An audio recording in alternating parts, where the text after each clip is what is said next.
आगे आगे दुल्हा चले, पीछे पीछे बाराती।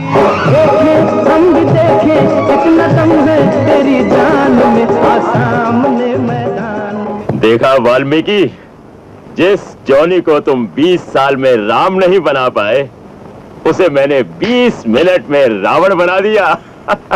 फिल्म लाइन में बेहिसाब पैसा है, इसलिए जो एक बार इसमें नाम कमा लेता है तो वो फिर अपने बच्चों को भी इसी लाइन में घुसा देता है।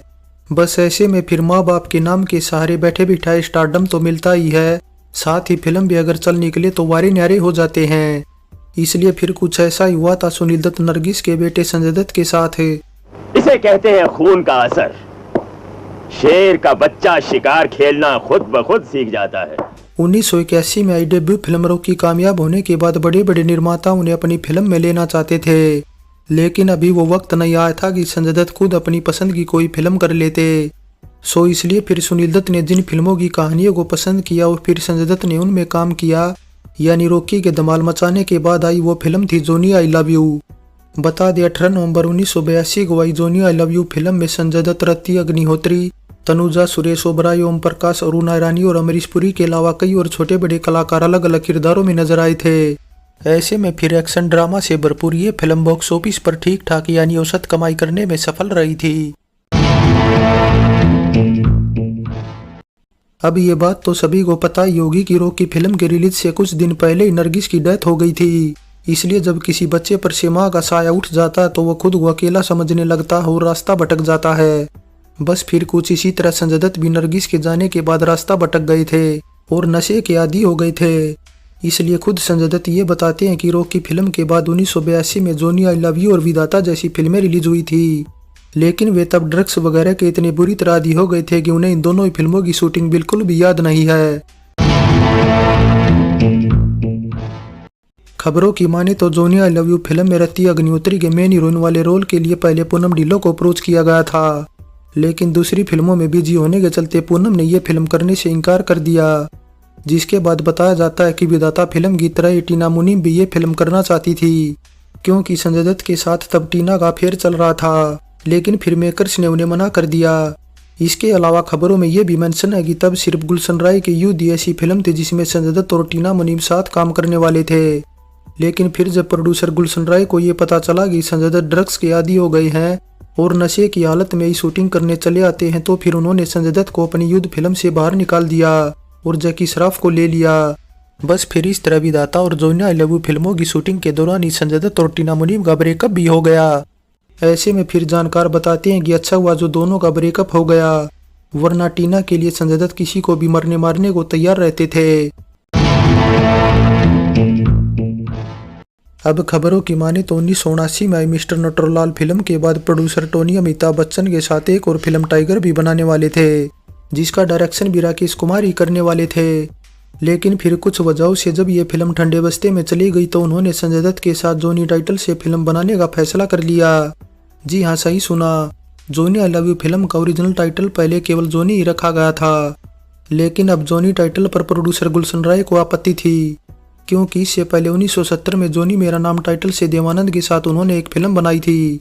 इसलिए झगड़ा आगे न बड़े प्रोड्यूसर भाइयों टीटो व टोनी ने अपनी फिल्म का टाइटल बदलकर जोनी आई लव यू कर दिया। अरुणा ईरानी कई सालों बाद टाइम्स ऑफ इंडिया को दिए अपने एक इंटरव्यू में बताती हैं कि उन्हें ये बात समझ नहीं आती कि लोग एक एक्टर को अलग अलग किरदारों में इतनी आसानी से कैसे स्वीकार कर लेते हैं।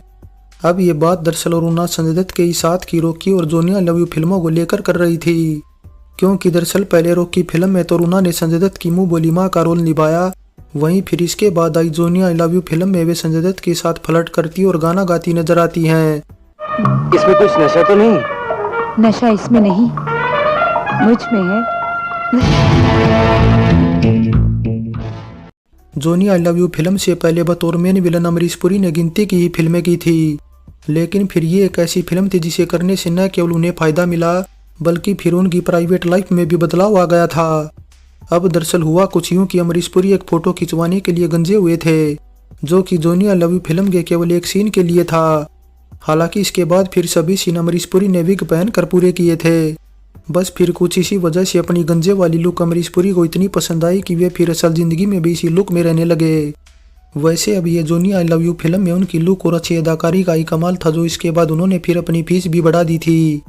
इसके अलावा एक जानकारी और दे देंगे, अमरीश पुरी और संजय दत्त की ये साथ में आई पहली फिल्म थी, जिसके फिर तुरंत बाद ही अगले महीने दूसरी फिल्म विधाता भी रिलीज हो गई थी। डायरेक्टर राकेश कुमार की प्रोड्यूसर टोनी जुनेजा के साथ कुछ ऐसी दोस्ती थी कि जोनी आई लव यू फिल्म की शूटिंग जिस लोकेशन पर चल रही थी, ठीक उसी लोकेशन पर बारी बारी से न केवल टीटो टोनी की एक फिल्म तेरी कसम की शूटिंग भी चल रही थी, बल्कि फिर राकेश कुमार की होम प्रोडक्शन की दिल तुझको दिया फिल्म की शूटिंग भी की जा रही थी। अब बता दे, तेरी कसम और दिल तुझको दिया फिल्म के हीरो कुमार गौरव थे, वहीं हीरोइन पूनम ढिल्लन और रतिया अग्निहोत्री थी। इसलिए डायरेक्टर एसी त्रिलोकचंद्र ने जहां तेरी कसम के कुछ सीन फिल्माए, वहीं दूसरी ओर डायरेक्टर राकेश कुमार ने दिल तुझको दिया फिल्म का एक गीत फिल्माया था। इसके अलावा यहाँ एक जानकारी और दे देगी, प्रोड्यूसर टीटो व टोनी के साथ मिलकर director Rakesh Kumar Johnny I love you के बाद संजय दत्त को लेकर एक और फिल्म एंथोनी बनाने वाले थे, लेकिन फिर कुछ वजहों से ये फिल्म सदा के लिए ठंडे बस्ते में चली गई। जोनी आई लव यू फिल्म में संगीत दिया है राजेश रोशन ने, वहीं गीत लिखने का काम किया है आनंद बख्शी ने, जिनके लिखे 5 गाने रखे गए हैं ऑडियो एल्बम में।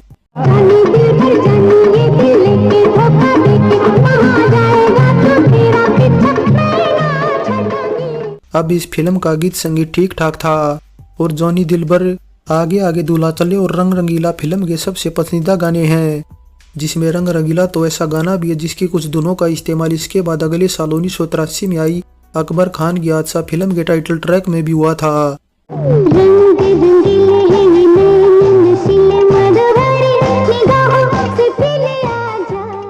इसके अलावा यहाँ एक जानकारी और दे देगी, जोनी आई लव यू फिल्म के कई सीन में बैकग्राउंड संगीत है जिट इज मिस्टर नटवरलाल फिल्म से उठाया गया था, और ऐसा इसलिए भी हुआ था क्योंकि इन दोनों ही फिल्मों के संगीतकार राजेश रोशन थे।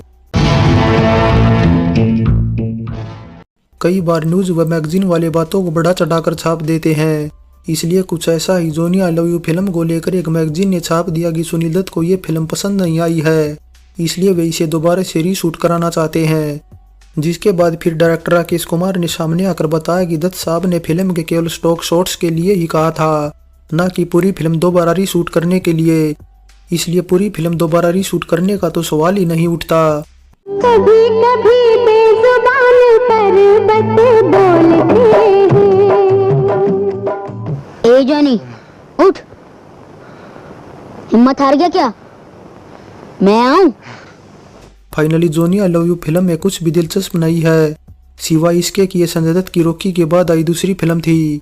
इसके अलावा एक और जहां फिल्म के सेकंड हाफ से ज्यादा पहला हाफ दर्शकों को ज्यादा पसंद आया था, वहीं फिर पूरी फिल्म में अमरीश पुरी का रोल दर्शकों को सबसे बढ़िया लगा था, और फिर बढ़िया ही लगी थी फिल्म की लोकेशन भी, क्योंकि Johnny I love you film की mostly outdoor shooting Manali Himachal Pradesh में ही की गई थी।